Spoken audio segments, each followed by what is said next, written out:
మన్మోహనుని ఈ వేణువు యొక్క స్వరం, ఈ సంగీతం, దానిని ఎలా నిర్వచించాలి? అందరికీ మోహాన్ని కలిగిస్తుంది. కానీ ఆ స్వరం ఎక్కడి నుంచి వస్తుంది? కొంతమంది చెప్తారు కృష్ణుడి హృదయం నుండని. సత్యమే, ఈ స్వరం హృదయం నుంచి బయటకొస్తుంది.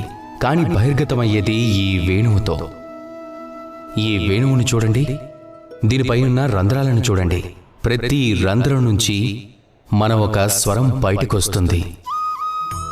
ఇప్పుడు ఏ వ్యక్తి అయితే ఈ అన్ని రంధ్రాల ద్వారా వచ్చిన స్వరాలను అర్థం చేసుకుంటాడో ఇందులో అతను నిపుణుడు. అతని వేణువుతో ఎలాంటి స్వరాన్నైనా వాయించగలడు. అది మధురంగా ఉంటుంది. ఇలాగే జీవితంలో కూడా ఉంటుంది.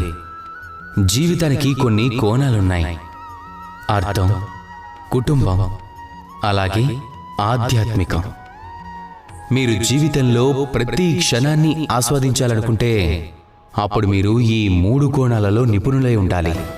మీరు ఏదైనా ఒక కోణంలో ఎక్కువగా కృంగిపోతే మిగిలిన 2 కోణాల నుంచి మీరు పొందాల్సిన ఆనందాన్ని పొందలేరు.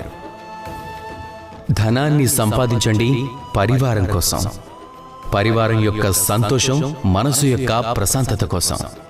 మనసు ప్రశాంతంగా ఉండేది మనసు శుద్ధి కోసం. ఎప్పుడైతే ఈ మనసు శుద్ధవుతుందో జీవితం శుద్ధవుతుంది, పవిత్రమవుతుంది, మధురమవుతుంది. ఇక ప్రేమతో చెప్పండి, రాధా కృష్ణ.